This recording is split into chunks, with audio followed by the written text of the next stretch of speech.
同大家去做一次嘅旅行喎。知唔知有冇同學知唔知我哋今日去邊度旅行啊？去沙頭角。哇，犀利啊！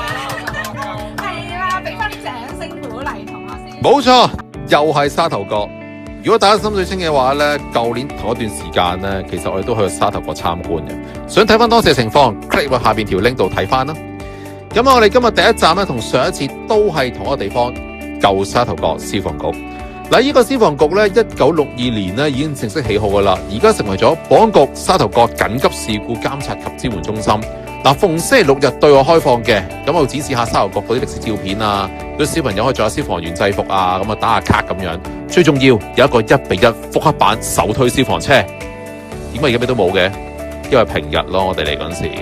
咁所以只能夠咧喺消防局出邊咧望下啲圖片啊咁樣，咁啊唔緊要，真心我睇多次，真係星期六日上晝10點至晏晝4點。接住落嚟咧，我哋嚟到呢一度啊，沙頭角村係香港唯一一個喺邊境禁區嘅高島村。咁啊，總共有52座，樓高5層。咁啊，最重要原來以法國鄉村式房屋風格設計嘅。咁啊，唔知大家嚟到呢一度咧，會覺得嚟咗法國嘅鄉村啊？跟住我哋咧就嚟到呢一度啦，記唔記得上一次嘅觀賞團咧，我哋都嚟到呢個地方觀景台，咁啊望住啲咩觀景咧？原來就係左手面啊，熒光嘅左手面嘅中英街檢查站。1年過後咧，今日呢個檢查站已經正式開放啦。咁啊，見到啱啱我叔咧行入去啦咁樣。咁啊，呢個檢查站咧就開放之後咧，方便咗沙頭角居民咧進出於咧就係中港兩邊嘅嗰個嘅邊境啦咁樣。其實整個嘅中英街檢查站咧，嗰個設計咧都係復古啊，咁啊幾古雅嘅一個設計，咁模仿當年嗰種嘅環境。咁呢個波一對出咧，其實見到國內咧沙頭角嘅位置，咁啊見到同學們咧非常之咧係感到好奇。我想問對面咩地方啊？對面仲喺深圳啊？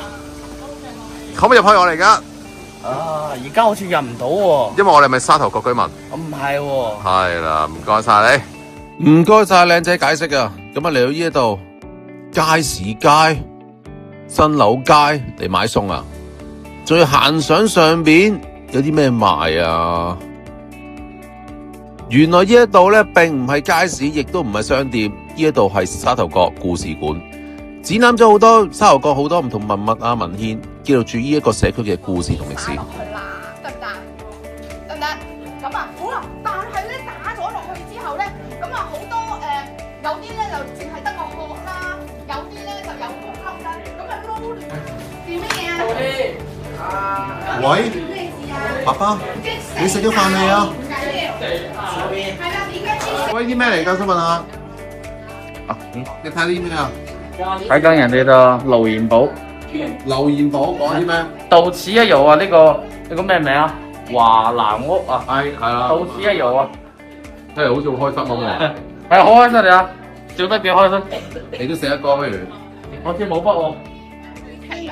冇錯啦，咁嗰邊係邊度啊？係深圳沙頭角定香港沙頭角？深圳。冇錯，答啱了，嗰度係深圳沙頭角。咁原來咧，佢哋內地嗰啲旅行團咧，佢哋有啲團咧都會上去嗰個天台嗰度咧，就望過嚟香港沙頭角噶喎，係啦。咁佢哋其實佢對我哋咧都好有興趣噶，咁所以咧佢又望過嚟。咁一陣間咧，我哋都可以喺前面咧望翻去深圳沙頭角，其實幾去咯，好近噶就喺度。係啊，封咗，因為而家咧開放咗俾旅遊業啦，咁就費事離開咗呢一個2級歷史建築群嘅新樓街之後呢，我哋就嚟到呢一度啦，沙頭角之角。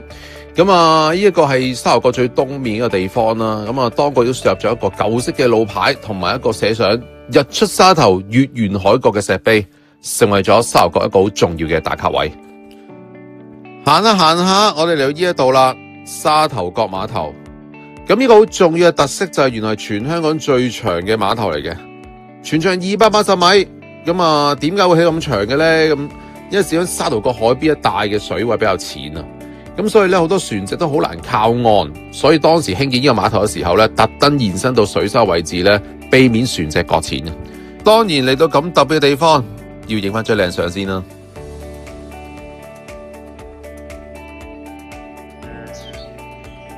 老 Sir，係而家不如講下你第一次嚟沙頭角，好似係嘛？係啊，不如講你感受啊！開心咯！今日天氣好好，天朗氣清，咁啊俾我見識到沙頭角嘅歷史文化啦嚇，即係我哋呢一代嘅香港人啦嚇，亦都係中國人，咁我哋有責任啦，去認識更多關於呢啲咁有中國特色嘅地方。咁我有幸見證到啦，咁我哋希望黃 Sir 繼續安排更多呢啲咁嘅旅程俾我哋咧去學習更多文化。冇問題，老 Sir，我會盡力安排更多好活動俾大家啦。咁啊，聽聞咧嚟緊咧中英街會正式解禁噶啦，咁即係話咧遲啲我哋可能再嚟呢一個沙頭角嘅時候咧，可以經呢個檢查站去到中英街度買嘢、行下街啊、食下嘢咁樣啦吓。咁啊，希望下一年咧再有機會同大家嚟呢度探索沙頭角。